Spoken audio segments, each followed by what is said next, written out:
मुंबई श्रमजीवियों की कर्म भूमि। यहां आने वाला हर शख्स जी तोड़ मेहनत करता है। बदलते परिवेश में मुंबई का स्वरूप भी बदल रहा है। एक और विशाल बिल्डिंगों में रहने वाले ऊंचे लोग, तो दूसरी ओर झुग्गी झोपड़ियों में रहने वाले गरीब लोग। समाज के इन सभी लोगों में मलेरिया का संक्रमण हो सकता है। मलेरिया एक वाहक जीवित संक्रमण रोग है जो एनाफिलिस जाति के मादा मच्छरों द्वारा फैलता है। ये रहा मलेरिया के परजीवी फैलाने वाला एनाफिलिस मादा मच्छर, जो मलेरिया पीड़ित व्यक्ति के शरीर से मलेरिया के परजीवी को किसी स्वस्थ व्यक्ति के शरीर में अपने डंक द्वारा फैलाता है। इस प्रकार मलेरिया से पीड़ित रोगियों की तादाद बढ़ने लगती है। याद रहे, मलेरिया फैलाने वाले मच्छर घर के अंधेरे कोनों में और ठंडी जगहों पर छुपे रहते हैं। ये मच्छर ज्यादातर भोर के समय ही काटते हैं। ये हैं मलेरिया के लक्षण, जैसे कपकपी के साथ बुखार आना, सर दर्द, बदन दर्द, मांसपेशियों में दर्द होना, उबकाई आना। ये सब जानलेवा भी हो सकता है। क्या इसका कोई इलाज नहीं? बिल्कुल है। हमारी बृहन मुंबई महानगर पालिका के अधिकारी तथा कर्मचारीगण अपने आयुधों से लैस उन स्थानों पर जा पहुंचे हैं जहां आम आदमी का पहुंच पाना बेहद दुष्कर है। मसलन संकरी गलियां, ऊंची गगनचुंबी इमारतों पर बने हेलीपैड्स, जहां तेज हवा के झोंकों से आम आदमी अपना संतुलन खोकर नीचे गिर जाने का खतरा महसूस करता है, तथा सालों से उपेक्षित पड़े इन ढांचों तक, जहां मलेरिया फैलाने वाले मच्छरों का प्रजनन जोरों पर है। ये जानते हुए भी बृहन मुंबई महानगर पालिका के कर्मचारी तथा अधिकारी अपनी जान जोखिम में डालकर मलेरिया फैलाने वाले मच्छरों का सफाया करके मुंबईकरों की रक्षा कर रहे हैं।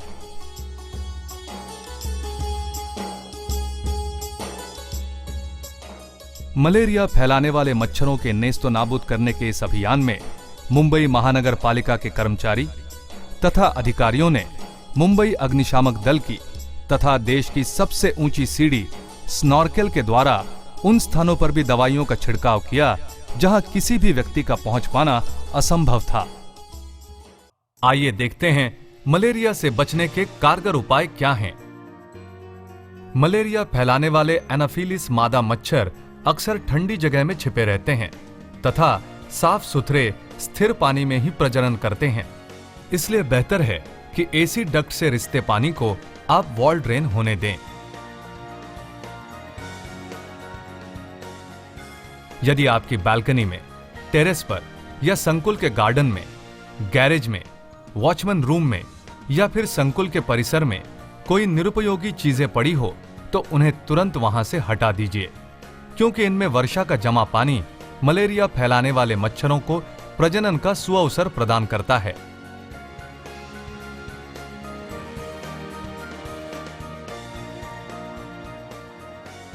यदि आप टावर की सबसे ऊपरी मंजिल में रहते हैं तो आप ये ना सोचें कि मच्छर इतने ऊपर नहीं आ सकते और हम सुरक्षित हैं, तो ये आपकी सोच बिल्कुल गलत है। महानगर पालिका के कर्मचारियों को इमारत की 36वीं मंजिल पे भी मलेरिया के मच्छरों की मौजूदगी पाई गई। मलेरिया के प्रादुर्भाव से बचने का सबसे सरल तथा कारगर उपाय है रासायनिक प्रक्रिया से उपचारित मच्छरदानी का उपयोग करना, जिससे आप मलेरिया जैसी जानलेवा बीमारी से बच सकते हैं। मच्छरदानी का उपयोग करना, जिसके कारण मानव को मच्छर से दूर रखा जाता है और मच्छर भी मर जाते हैं। घर के दरवाजे और खिड़कियों पर जाली लगवाकर घर में हो रहे मच्छरों के प्रवेश को प्रतिबंधित करना। बड़े बड़े हाउसिंग संकुल में बने ये आलीशान स्विमिंग पूल्स, इनके पानी को नियमित रूप से क्लोरिनाइज्ड करना बेहद जरूरी है तथा समय समय पर इनके पानी को बदलना भी मलेरिया की रोकथाम के दृष्टिकोण से अत्यंत आवश्यक है।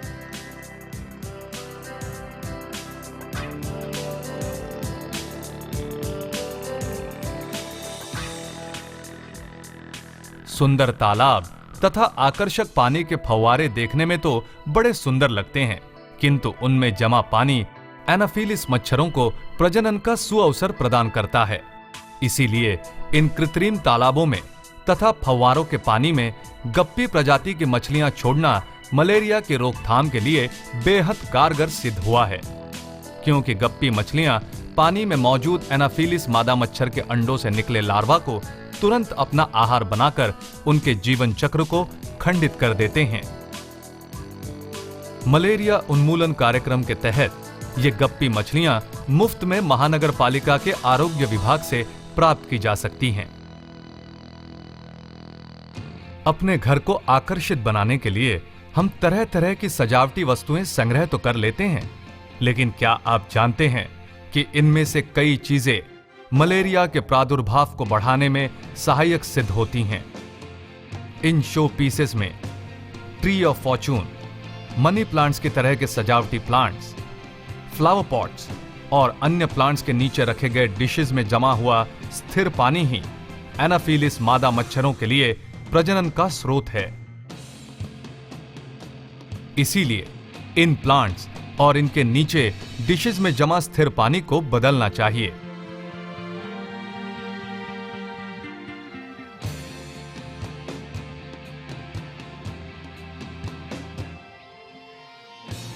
ठीक इसी प्रकार टावर के छत पर बने ओवरहेड वाटर टैंक्स में लगाई गई पानी की सप्लाई पाइप भी लीकेज प्रूफ हो। खासकर टंकी में जा रही यह पानी की पाइप तथा टंकी के ऊपरी सिरे के जोड़ में कोई छेद ना हो, वरना मलेरिया के मच्छर उस छेद या होल से टंकी में प्रवेश कर अपनी तादाद बढ़ा सकते हैं। टंकी का ढक्कन भी कास्ट आयरन का बना हो जो जंग न पकड़े तथा टंकी के मुंह पर पूरी तरह से फिट बैठ जाए। अतिरिक्त पानी के निकास के लिए बनी ओवरफ्लो पाइप की मुंह पर भी जाली लगवाएं तथा उससे गिरने वाले पानी का जमावड़ा न हो, इसका प्रबंध करें। महानगर पालिका ने मलेरिया उन्मूलन के सुझावों तथा उपायों वाले पत्रक सभी हाउसिंग सोसाइटियों में वितरित किए तथा चिपकाए हैं। आपको बस उनका पालन ही तो करना है। और हां, एक अहम बात, यदि आपके घर में किसी को बुखार है तो स्वयं इलाज न करें, तुरंत योग्य पंजीकृत डॉक्टर से ही अपना इलाज करवाएं तथा डॉक्टरों द्वारा दी गई दवाइयों का कोर्स हर हाल में पूरा करें।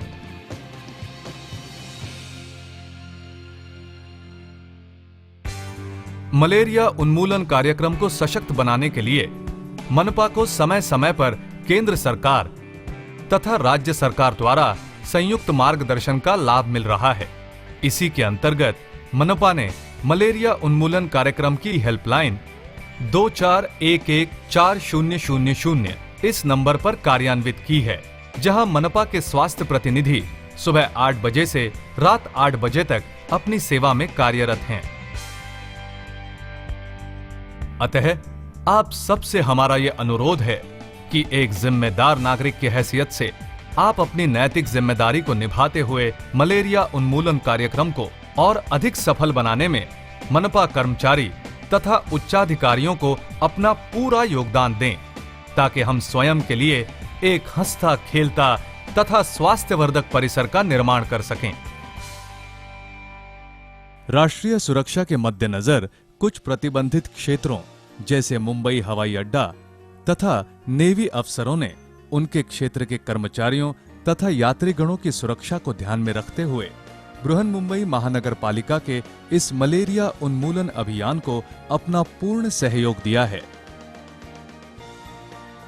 बृहन्मुंबई महानगर पालिका के प्रयत्नों द्वारा मलेरिया उन्मूलन के सभी नियमों का कड़ाई से पालन किए जाने की वजह से ही आज हम इस जानलेवा बीमारी से निजात पाने में काफी हद तक सफल हो सके हैं।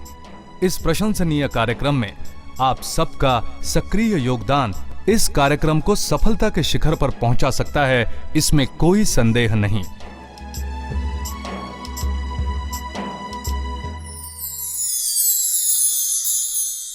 मुंबई शहर में मलेरिया की रोकथाम के लिए बृहन्मुंबई महानगर पालिका का कीटकनाशक विभाग हर संभव प्रयास कर रहा है।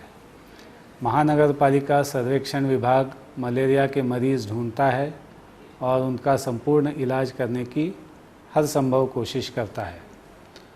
बृहन्मुंबई महानगर पालिका मलेरिया उन्मूलन कार्यक्रम शासकीय, अशासकीय, सामाजिक तथा निजी संस्थाओं के सहयोग से कार्यान्वित कर रहा है। केंद्र शासन द्वारा प्रायोजित राष्ट्रीय कीटकजन्य रोग नियंत्रण कार्यक्रम के अंतर्गत सुझाई गई सूचनाओं के कारण मलेरिया उपचार पद्धति में समन्वय आया है। बृहन्मुंबई महानगर पालिका की सूचना अनुरूप इस उपचार पद्धति को निजी वैद्यकीय व्यावसायिक और अस्पतालों में अमल किए जाने की वजह से मलेरिया उन्मूलन कार्यक्रम के अच्छे परिणाम हमें दिखाई दे रहे हैं। मैं मुंबई वासियों से अपील करता हूं कि मलेरिया मुक्त मुंबई के लिए आप सभी का सक्रिय योगदान महत्वपूर्ण है। मलेरिया मुक्त मुंबई के लिए बृहन्मुंबई महानगर पालिका की ओर से अनेक जन जागृति कार्यक्रम एवं स्वास्थ्य शिविरों का आयोजन किया जाता है। इन कार्यक्रमों का लाभ समाज के सभी लोगों को मिले, इसीलिए सभी नगर सेवकों का उचित सहयोग भी मिलता है। मलेरिया मुक्त मुंबई हमारा लक्ष्य है। मैं मुंबई का महापौर होने के नाते सभी लोगों से अपील कर रहा हूं कि मलेरिया नियंत्रण कार्यक्रम में सहयोग करें और महापालिका की ओर से समय समय पर जारी की जाने वाली निर्देशों का पालन करें।